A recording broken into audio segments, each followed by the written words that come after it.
The universe had been running smoothly for approximately 14,000 years. Give or take a few genocides, until Freight Coordinator Mayachin walked through a routine bioscanner at Nexus Station and accidentally broke 3 star systems.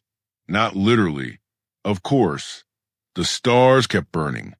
The planets kept spinning, and commerce continued its relentless march across the void.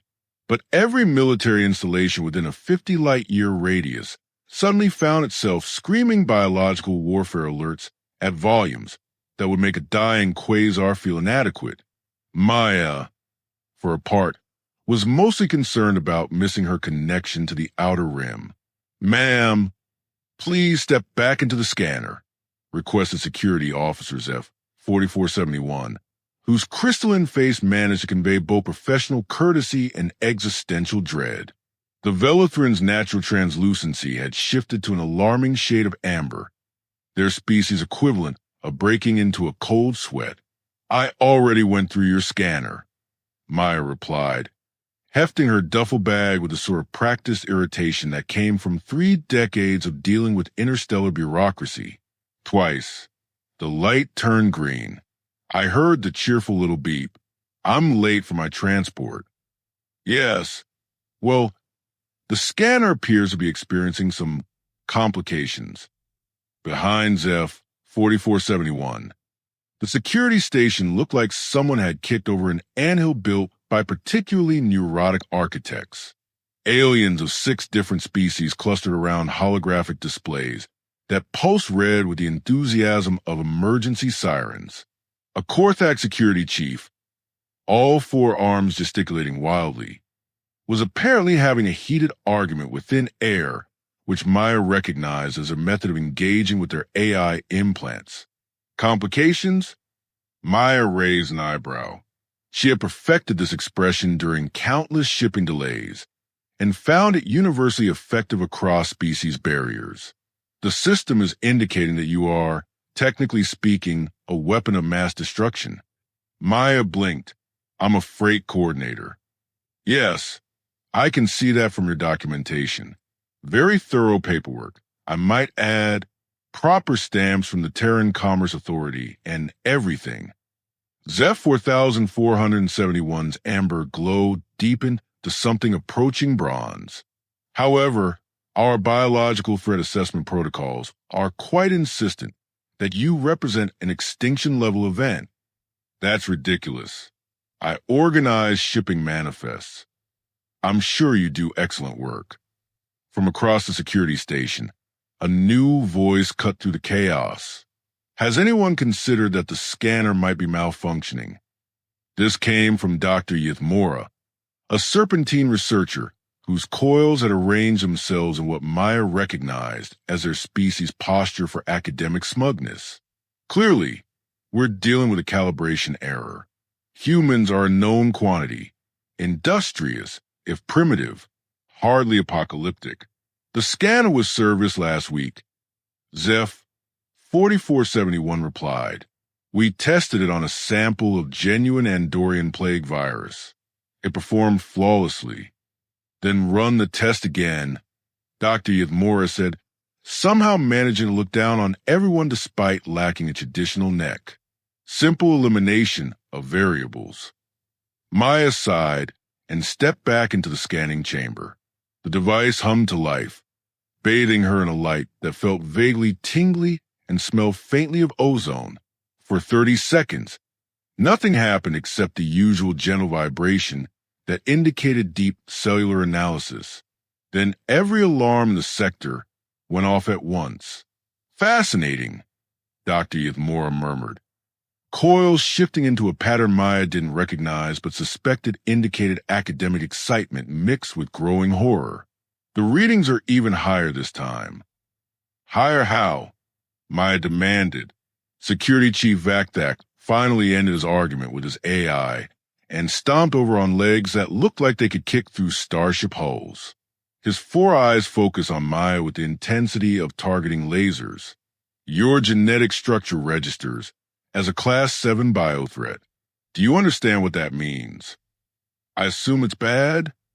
"Class 7 biotreats are theoretical. We created a classification as a worst-case scenario exercise, the kind of thing that keeps xenobiologists awake at night and makes them question their career choices. Maya set down her duffel bag. This was clearly going to take longer than expected. Okay, so your scanner is broken. Can we move past this? I have cargo holds that need to be reorganized in the Kepler system, and if I miss my connection, 17 different shipping companies are going to file complaints that will take me weeks to sort out. The scanner is not broken, Zeph 4471 said, their crystalline structure now cycling through colors that Maya was fairly certain weren't supposed to exist in nature. We've run full diagnostics. Twice. The system is operating within normal parameters. Then your system is stupid. Our system, Dr. Yithmora interjected with the sort of pride that academics reserve for their most cherished theories, was developed by the combined scientific resources of 47 different civilizations over the course of 3 centuries. It can detect biological anomalies at the quantum level and predict evolutionary threat vectors with 97% accuracy. Great. So it should be able to tell that I'm not a weapon.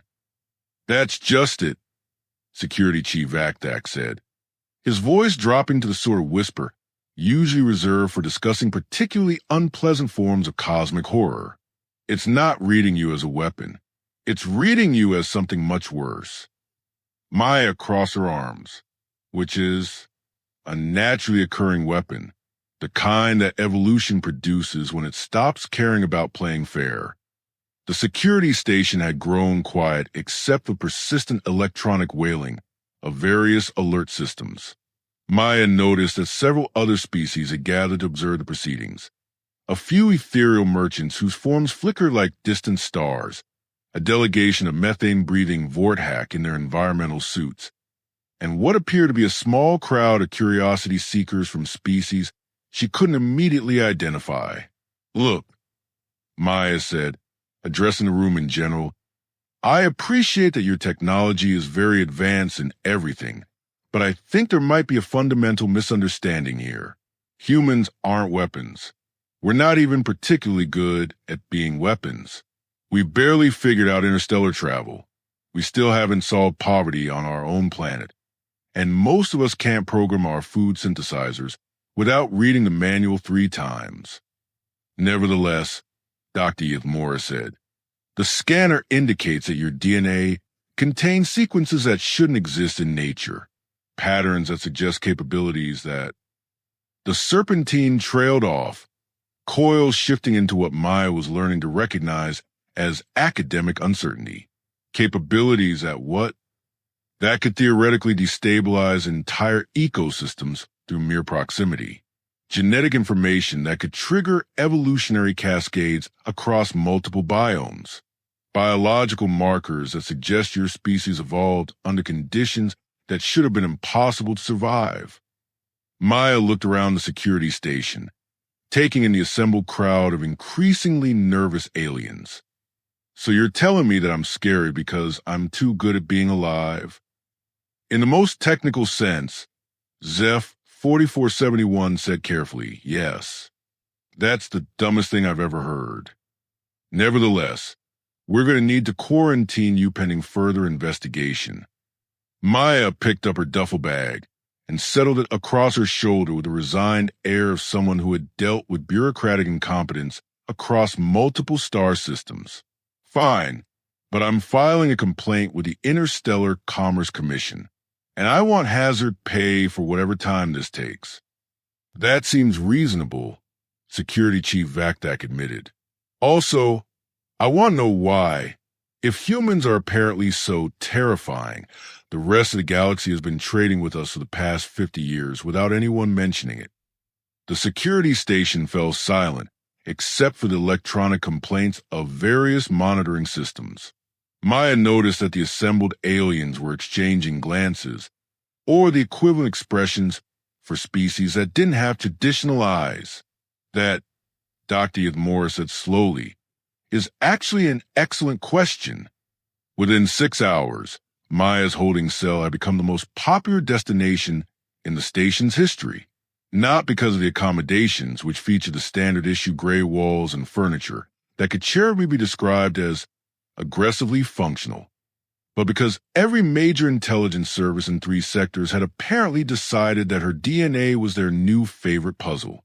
The Kytherian mathematician arrived first, unfolding for what appeared to be a geometric impossibility, and immediately filling the observation room with holographic equations that made Maya's eyes water.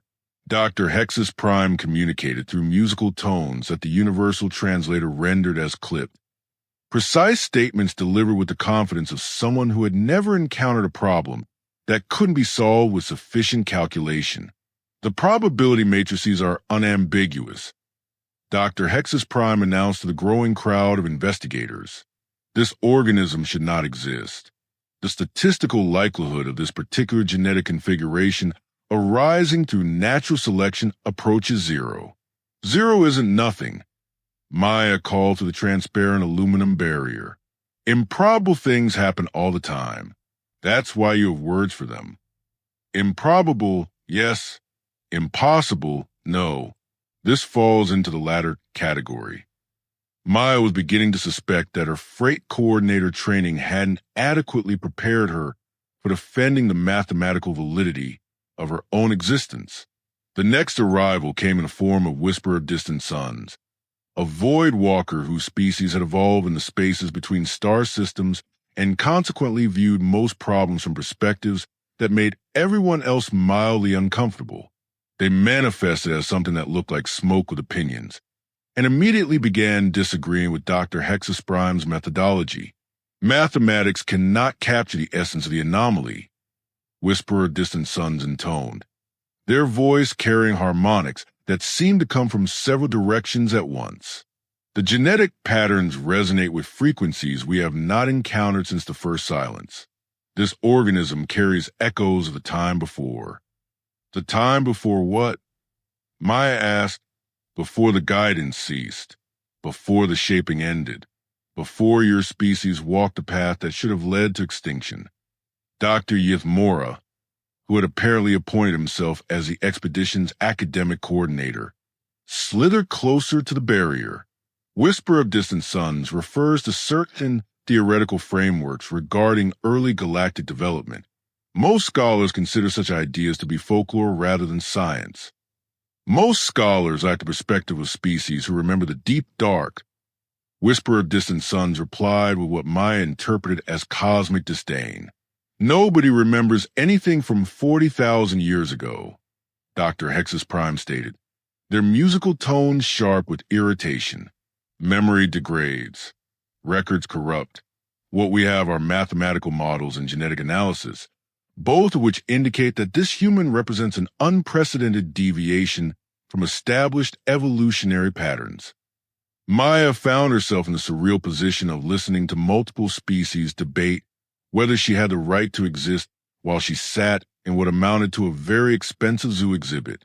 Can I point out that humans have been part of galactic civilization for decades now?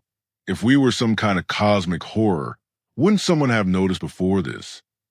The question created an uncomfortable silence that stretched until Agent Krixvoth arrived with a sort of dramatic flair that suggested either a flair for theater or severe personality disorders. The Nexary intelligence operative materialized directly inside the observation room through what Maya assumed was some form of teleportation technology, causing half the assembled scientists to leap backward and Dr. Hexus Prime to emit a sequence of musical notes that the translator rendered as extremely creative profanity. Apologies for the dramatic entrance, Agent Krixvoth said, though their tone suggested they were anything but sorry. Nexary intelligence has been monitoring the situation, and we have concerns. What kind of concerns? Dr. Yithmora asked. The kind that involve reviewing 47 years of trade agreements, diplomatic accords, and cultural exchange programs to determine how we missed the fact that we've been conducting business with a species that registers as a galactic-level extinction event. Maya pressed her face against the barrier. We brought you coffee, and music, and those little wooden sculptures that everyone seems to love. Yes, well, Hindsight suggests that perhaps we should have conducted more thorough biological assessments before accepting those cultural gifts. Are you seriously suggesting that humanity has been conducting some kind of long-term infiltration scheme? We can't even agree on what to have for lunch most of the time. Agent Krixvoff consulted a device that looked like it had been designed by someone who thought regular technology wasn't complicated enough. Our preliminary analysis suggests three possible explanations for the current situation. First, that human genetics have been deliberately modified to appear threatening when they are actually harmless. That would require a level of biotechnology that humans do not possess, Dr. Hexus Prime observed. Second, that human genetics represent a naturally occurring anomaly that poses no actual threat despite triggering our security protocols. Also unlikely, given the specificity of the threat indicators, Dr. Yithmore added. Or third, that humans actually are what our scanners say they are, and we've been catastrophically negligent in our threat assessment protocols for nearly 5 decades.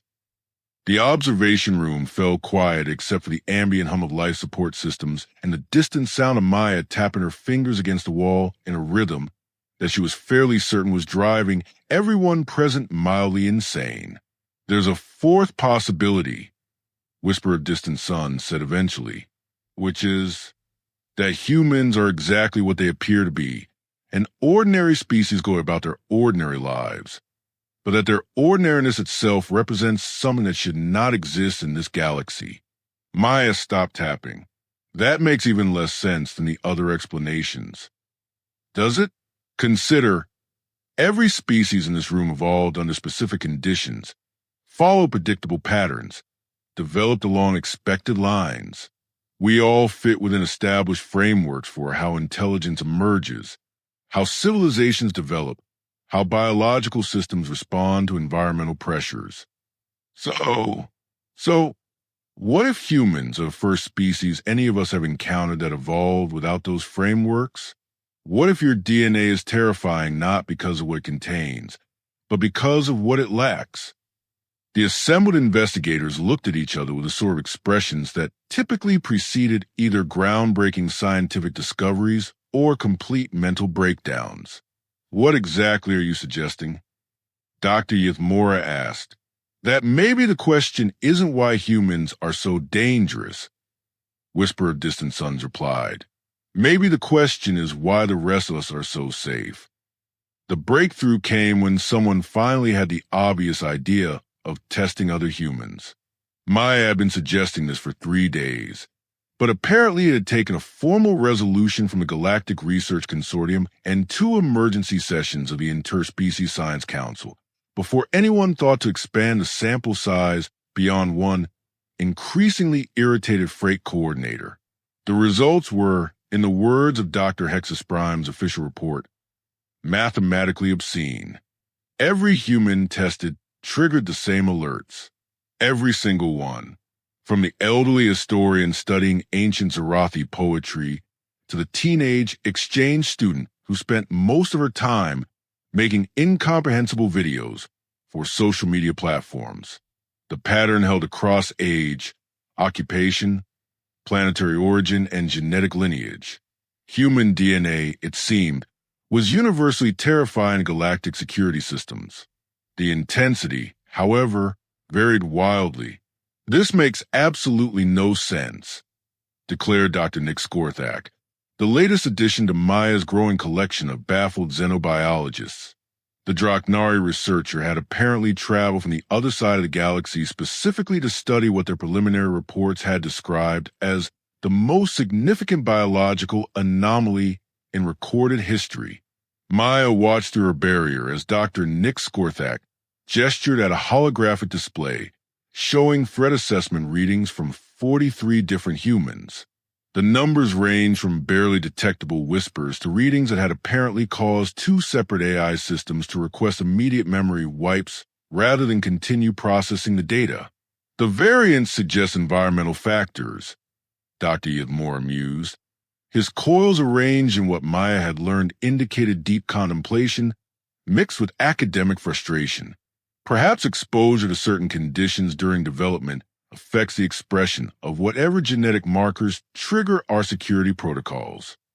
Environmental factors like what? Maya asked.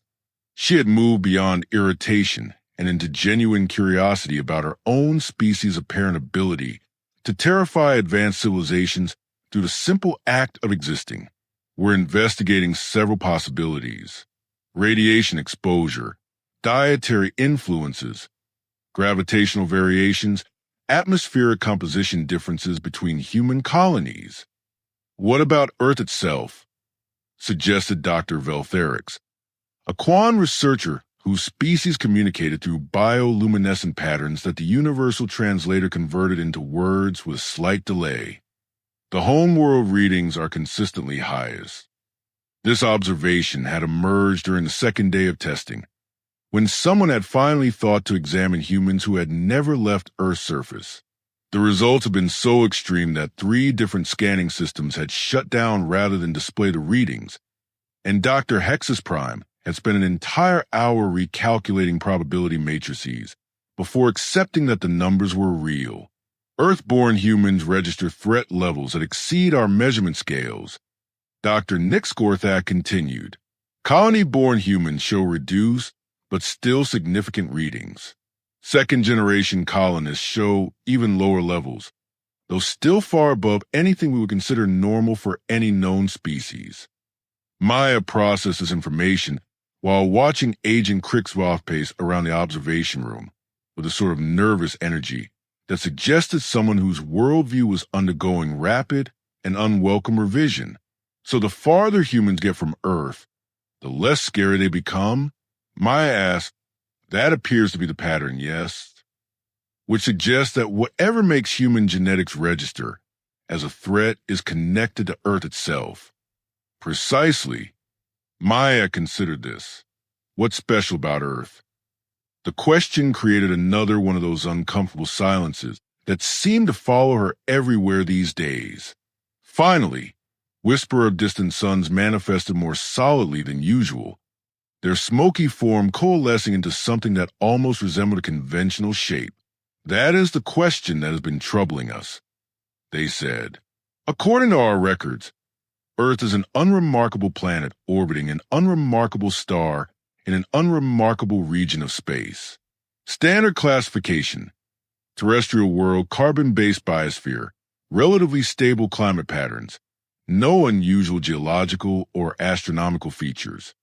So why do Earth humans read like weapons of mass destruction, while colony humans are merely, what was a technical term, moderately apocalyptic? Dr. Hexus Prime supplied helpfully. Right. Why the difference? Agent Krixvoth stopped pacing and consulted their impossibly complex device. We've been cross-referencing human settlement patterns with threat assessment readings. The correlation is undeniable. The longer a human population has been separated from Earth, the lower their readings become. But the baseline never disappears entirely. It's hereditary? Maya asked. More than hereditary. It appears to be something that Earth's environment actively maintains or enhances. Remove humans from Earth, and whatever makes them threatening begins to fade over generations. But it never disappears completely. Dr. Veltherix's bioluminescent patterns shifted to colors that Maya was learning indicated scientific excitement mixed with existential dread.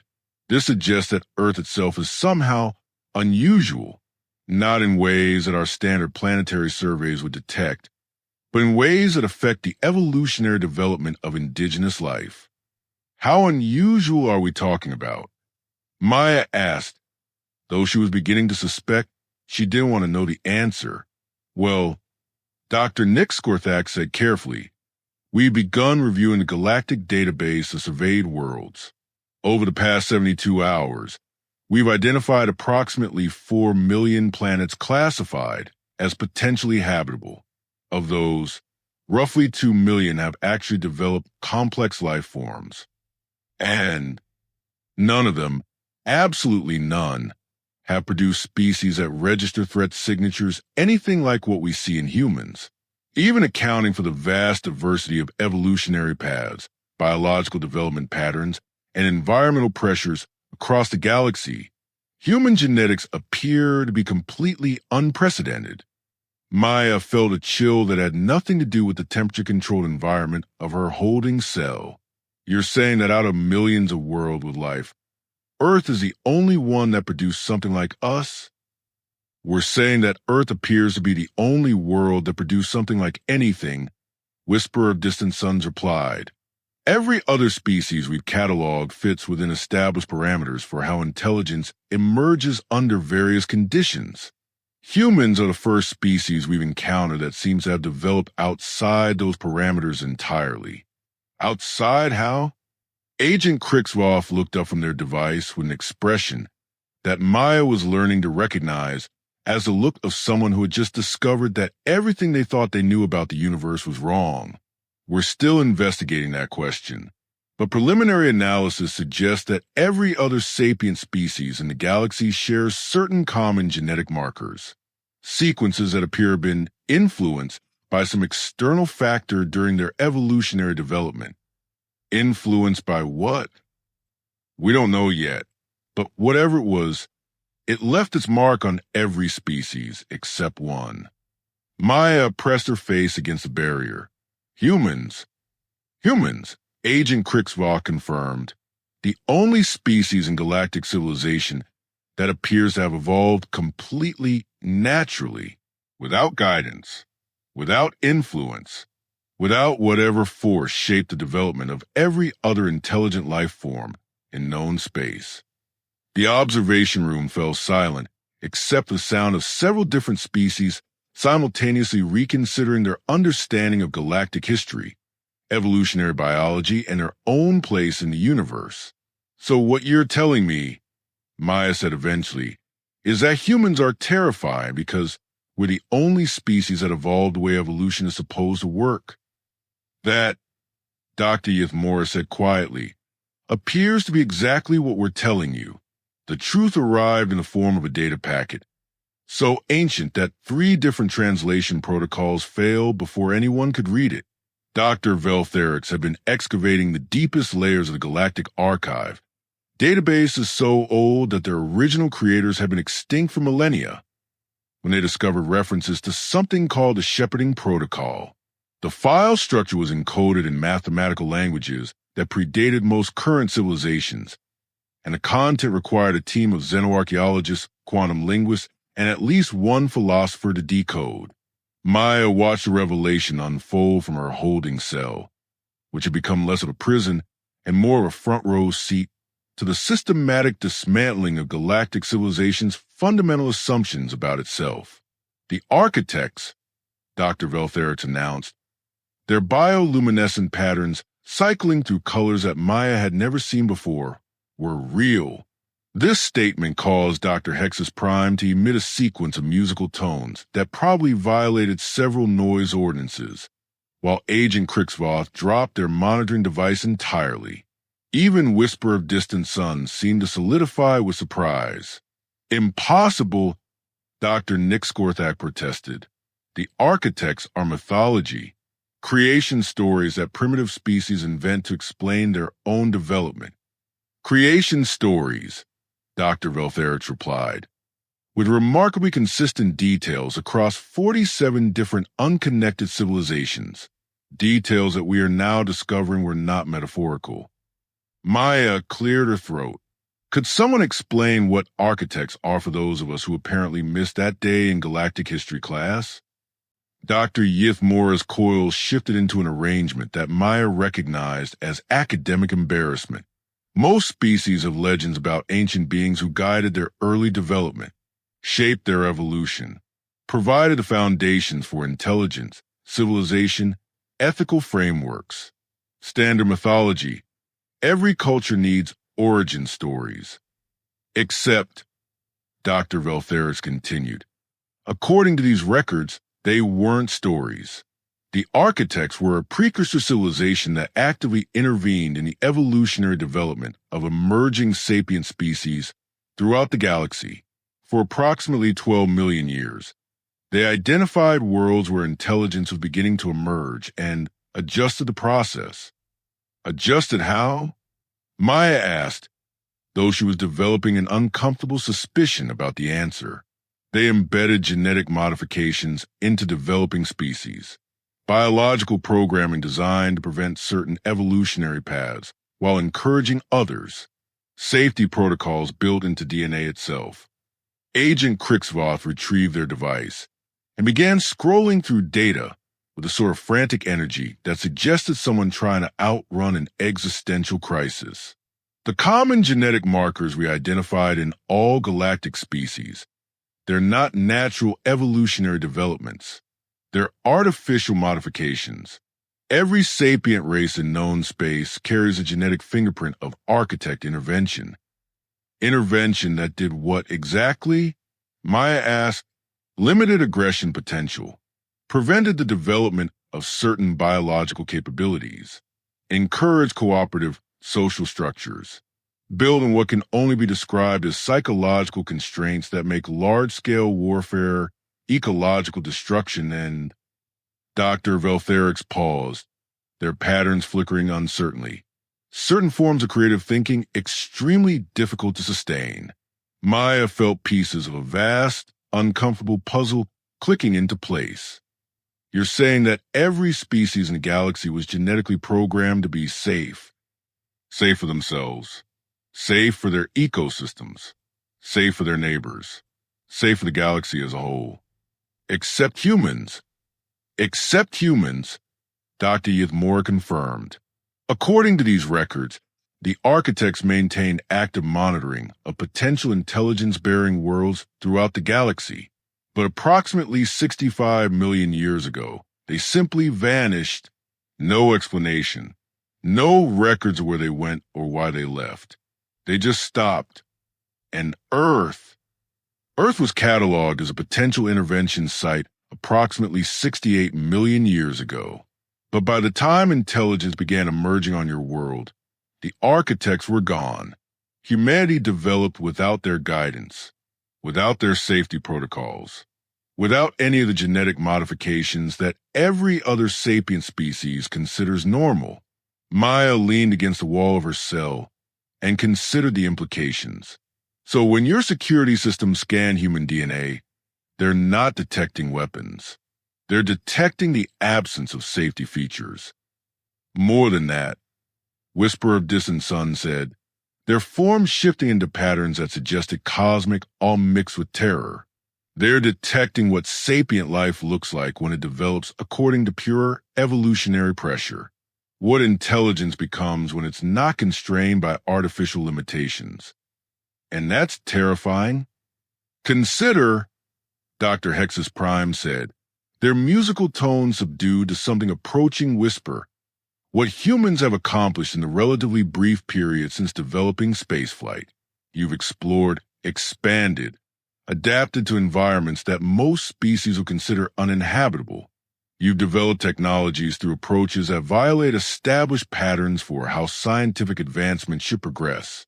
You've created art, literature, music, and philosophical frameworks that many galactic scholars consider incomprehensibly complex.